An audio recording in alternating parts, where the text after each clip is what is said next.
안녕하십니까. 엔셀의 대표를 맡고 있는 임용희를 합니다. 장시간 동안 앉아서 경청하시는데 수고 많으셨는데 좀 마지막으로 마지막 아니에요? 끝에 두 번째로 제가 하게 됐습니다. 좀 약간 지겹더라도 좀 참아주시기를 부탁드리겠고요. 스마트 팩토리에 대해서 잠깐 말씀드리겠는데 엔셀은 이 솔루션 공급업체입니다. 서비스도 공급하고요. 그런데 이제 스마트 팩토리를 해야 된다 이런 말이 많이 있는데 이제 과연 어떻게 하는 게 좋겠느냐 이런 관점에 좀 말씀드리겠는데 앞에서 쭉 하셨던 분들께서는 대기업 위주로 이렇게 많이 하시는데 저는 중견기업을 타겟으로 그렇게 좀 말씀드리겠습니다. 또 아울러서 그 위치 추적 3차원으로 하는 그런 게 있는데 그것도 좀 말씀드리도록 하겠습니다. 내용은 먼저 회사를 간단히 소개해드리고요. 그다음에 프레임워크 또 위치적 그렇게 말씀드리겠습니다. 엔셀 회사는 2007년 설립됐고 지금 이런 규모이고요. 사업 분야는 제조 현장의 장비와 센서로부터 데이터 수집하는 것을 시작으로 해서 각종 그 제조에 관련된 MES, FDC, SCM 이런 솔루션들을 우리가 만들고 또 서비스를 하고 그렇게 하고 있으며 또 시스템 운영도 하고 있습니다. 같이 이 시스템 운영이라는 게 굉장히 중요한데요. 아무리 시스템을 잘 갖춰 놓더라도 운영이 제대로 안 되면은 그거는 없는거나 아니면 오히려 더 못한 그런 시스템이 되기 때문에 운영이란 포인트가 굉장히 중요합니다. 실제 현장에서는 그 일을 하고 있고요. 여기 나와 있지도 않은데 또 우리 저 머신러닝으로 어떤 진단해서 분석하고 제어하고 또 검출하고 이런 것도 하고 있습니다. 그리고 이제 이런 하드웨어 박스 PLC까지 공급하고 있고요. 그래서 나름대로는 좀 재구매율이 높아서 좀 잘 되고 있습니다. 그리고 이제 커스터머들은 주로 반도체 디스플레이 쪽으로 이제 대기업 쪽에는 글로벌 티어 1 반도체 디스플레이, 반도체 장비 업체가 고객이고요. 또 중견 기업으로는 국내 티어 1 장비나 이런 업체들로 되어 있어 가지고 그래도 탄탄한 고객군을 형성하고 있습니다. 예, 그럼 이제 본론으로 나와서 제목을 이렇게 썼습니다. 스마트 팩토리를 만들기 위한 개발 혁신 50%. 스마트 팩토리 시스템 구축의 큰 과정입니다. 이게 말은 쉬운데 실제로 해보면 굉장히 어렵습니다. 여기 다 전문가 분들이시겠는데 좀 말씀 드려보면은 이제 특히 첨단 소재 부품 장비 요즘 소부장이라고 얘기 많이 나오는데요. 일본에 수출 통제 그러고 화두도 많이 올라오고 그러는데 이들 중견 기업들이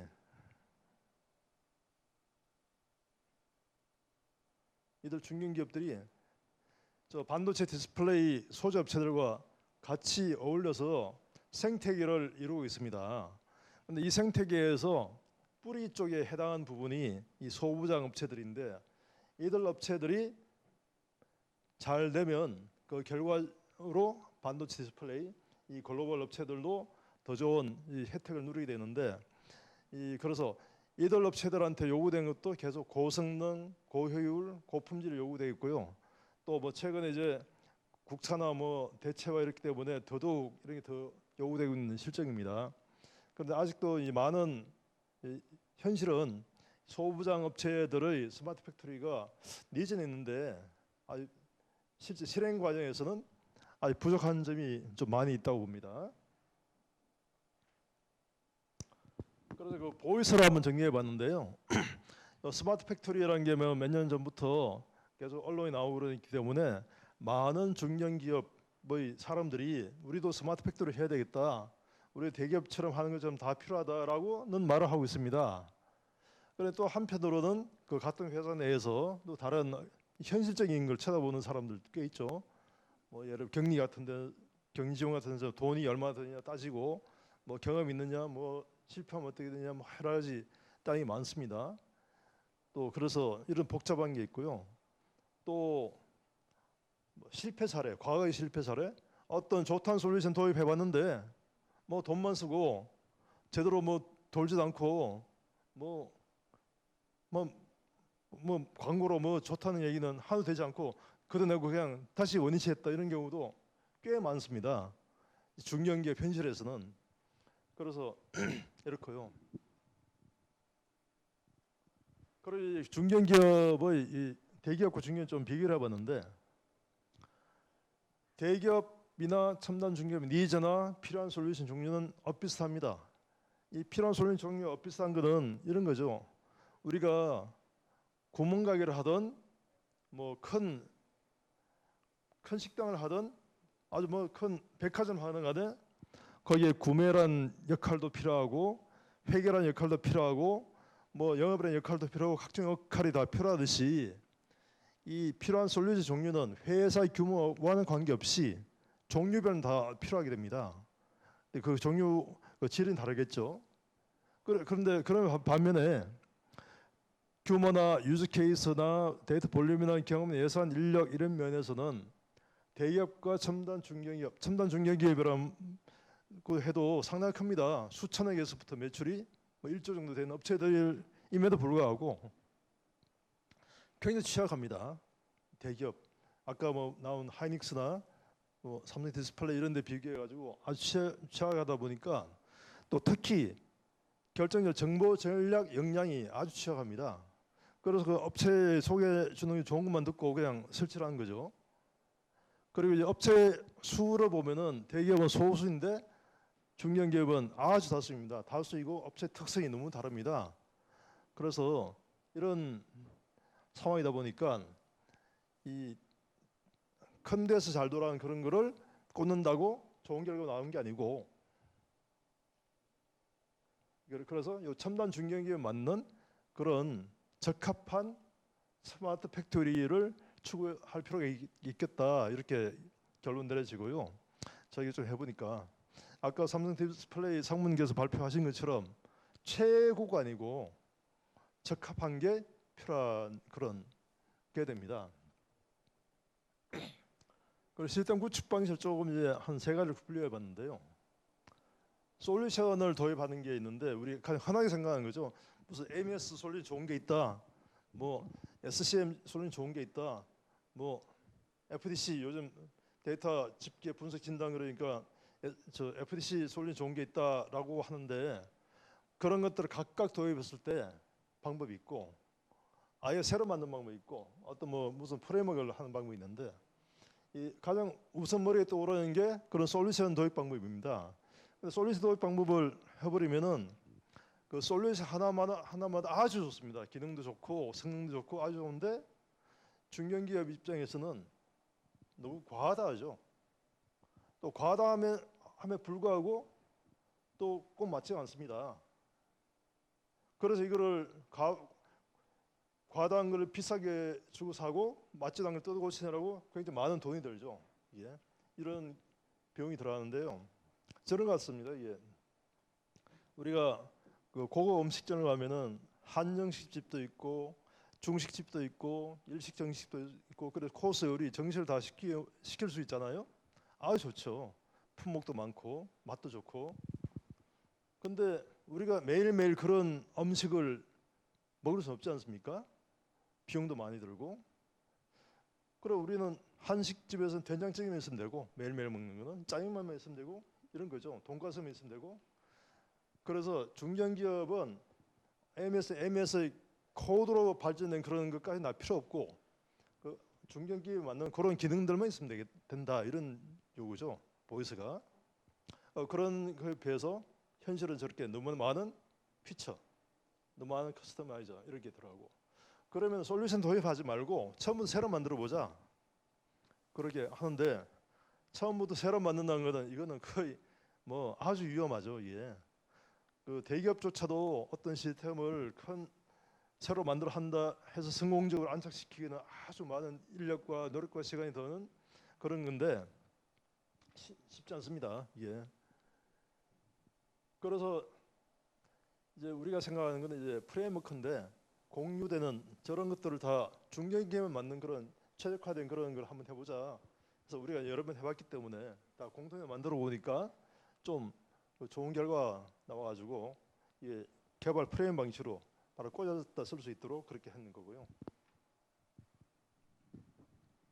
그래서 뭐 이것도 스마트 팩토리도 PDCA 사이클, 이 제조업계는 아주 그 수십 년 전부터 나온 그런 그 사이클인데요. 여기 맞춰서 할 수 있고.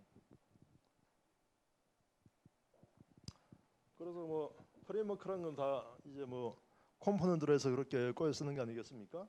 그래서 이제 레이어 보면은 IoT, 사면 센서로부터 빅데이터까지 이걸 다 할 수 있는 그런 컴포넌트를, 물론 전문적인 MES에 비해 가지고는 그 성능이나 기능이나 많이 뭐 적습니다. 그러나 그게 중견기업에 맞는 정도로만 꼭 있으면 되겠다, 그런 거예요. 저 1년에 50자 하는 대기업과 1년에 5천억 하던 중견기업을 똑같은 걸 쓸 수는 없지 않겠습니까? 그래서 그렇게 하는 거고요. 그래서 이제 A사, B사, C사는 이런 거 가지고 이렇게 컴포넌트를 가지고 모듈로 탁 꽂아서 필요한 것들만 만들어서 할 수 있겠다, 이렇게 됐고요. 뭐 이제 정보 흐름인데, 정보 흐름은 4티어로, 4티어는 이유는 그 인크립션 보안 레이어를 하나 집어넣어 가지고 그걸 4티어로 했고요. 그리고 이제 피처가 우리 시스템 할 때 보면 크게 두 가지인데, 웹으로 할 거냐 앱으로 할 거냐, 크게 두 가지 있는데, 보통 프레임워크 들어보면 웹이면 웹, 앱이면 앱입니다. 근데 현실은 이 양자가 다 섞여 있는 경우도 많고, 그래서 우리는 웹 앱을 했고요. 또 그것도 랭귀지도 자바, C# 이렇게 같이 했고,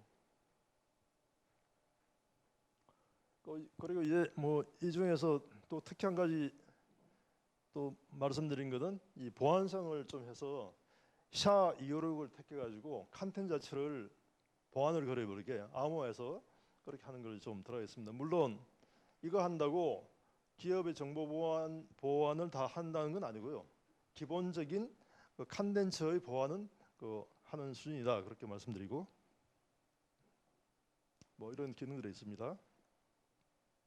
샘플 여기 만들어준 게 샘플이고요. 그래 이런 이제 업무 분석부터 해서 개발 유지 관리까지 다 이렇게 할 수 있고, 그렇게 해서 우리가 프로젝트를 몇 개 해봤는데요.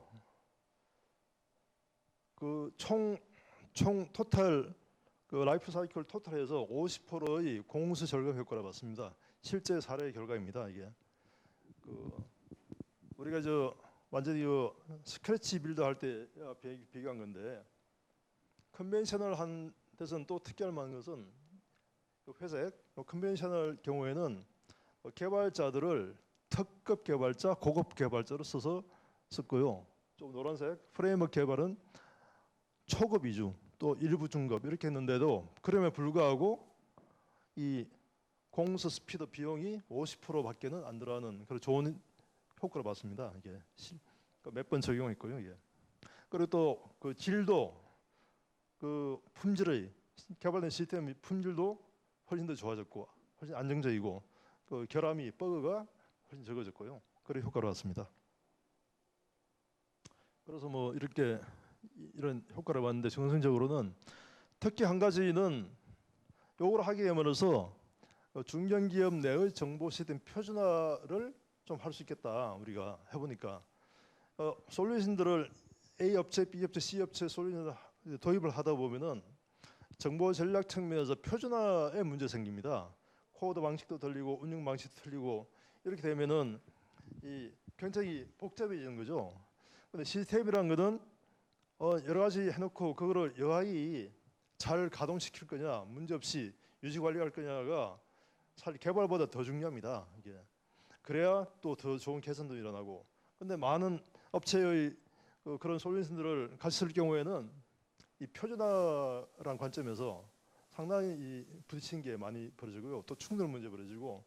그런데 이 프레임워크를 하게 되면은 이 하나로 여러 가지 다 만들 수 있기 때문에 그 표준화 또 정보 전략 관점에서 아주 유리한 그런 토양이 되지 않겠느냐, 그렇게 여겨집니다. 그래서 요 정도 우리 중견기업 그 프레임워크를 말씀드렸는데 이 중견기업들은 상당히 좀 어려운 환경입니다. 왜냐하면 대기업들은 자체 영향이 워낙 좋아서 잘 하고 있고 중소기업들 경우에는 정부 지원금이 많습니다. 아까 어떤 업체에서 발표하던데 뭐 1년에 1억인가 1억 5천 정부 지원금도 하기 때문에 그런데 중견기업은 아무것도 없습니다. 자체적으로 해야 하는데 자체 역량이 약합니다. 그래서 이런 거를 이용한다면 아주 좋은 결과를 얻지 않을까 그렇게 생각되고요. 예, 또 좀 토픽을 좀 바꿔가지고 이제 스마트 팩토리 위한 3D 위치 추적인데요. 그 많은 정보 시스템 하는 분들이 보면은 정보 시스템에 굉장히 포커스를 많이 합니다. 근데 실제 현장에서는 그 정보 시스템의 정보와 실물 정보 일치해야만 됩니다. 그 아까 작업자가 입력했을 때는 어떤 분께서 실시간이 되지 않고 오류가 발생하고 이런 말씀을 하시는데 꼭 마찬가지로 이 정보 시스템에 들어있는 아무리 좋은 시스템이라도 여기 들어있는 이 정보와 실물이 일치하지 않는다면은 그건 무용지물이죠. 쓸모없는 게 됩니다. 그래서 일치하는 게 중요하고요. 실물 파악이 어렵다면은 계속 시간 로스, 공수 로스, 비용 로스, 기회 로스 이런 로스죠. 그래서 우리 이 파악할 수 있는 위치를 찾을 수 있는 우리 그런 걸 좀 만들었는데 UWB라고 이 광대역 통신 주파수 있습니다. 요거를 이용한 그런 펄스를 발생해서 그 위치를 찾는 그런 게 있는데 국제 표준입니다. 국제 표준으로 한 10년 전쯤에 표준화된 거고요. 그래서 이런 용도로 활용되는 여러 가지 뭐 보안체니, 뭐 센서니, 지표 침투 레이더니 이런 데 쓰는 그런 광대역 밴드가 있고 요거를 이용해서 그런 위치를 찾는 그런 겁니다. 차기 기술을 좀 비교해 봤는데 UWB, 블루투스, 뭐 와이파이 이런 게 있죠.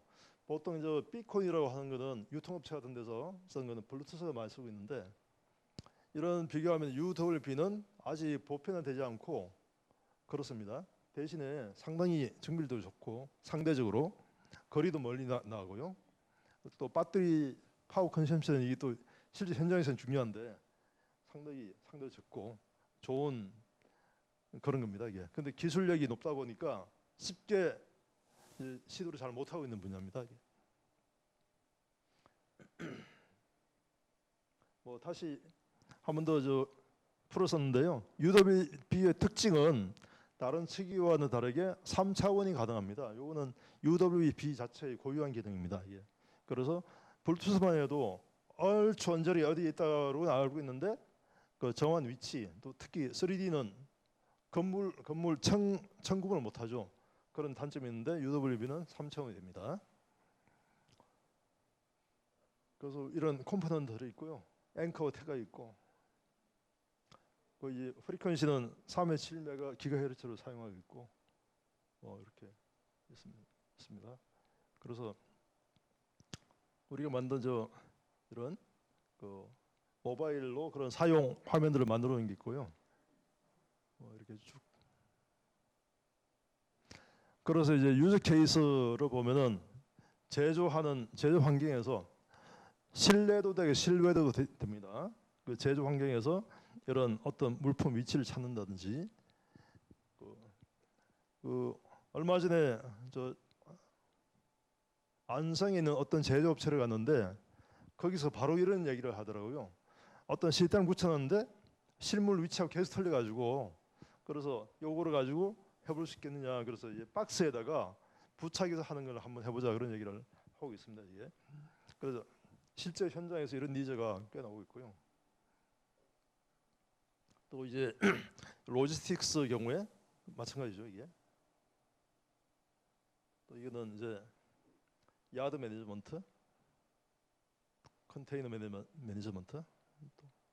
요거는 뭔가 하면 이제 어떤 우리가 보안구역 같은 경우에 사람이 들어가면 되지 않을 때 다음을 만들 수 없는 경우에 이런 거를 뭐 위험지구 이런데 사람이 태그를 가지고 들어가게 되면 알람 울려 준다든지 그렇게 할 수 있는 거죠. 이게 구획 정리되면 그 범위가 그 이론적으로 한 10cm부터 된다고 하는데 우리가 해보니까 대략 한 50에서 한 1m 정도의 애큐리시를 갖고 있습니다. 예.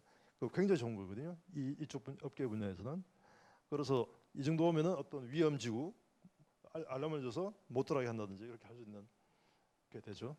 이렇게 할 수 있고 또 병원 같은 데서 어떤 뭐 격리시킨다든지 어떤 특정 환자를 이렇게 할 수 있고 그래서 이렇게 도입한다면 물품 태그 부착을 해서 작업자의 측에서 아까 말한 그런 로스를 많이 줄일 수 있다. 이렇게 한다 로스를 100% 없앤다는 아니고 많이 줄일 수 있다. 상당히 도움될 거다 이렇게 말씀드리겠습니다. 예, 여기까지 장시간 동안 경청해 주신다고 고맙습니다. 감사합니다. 예.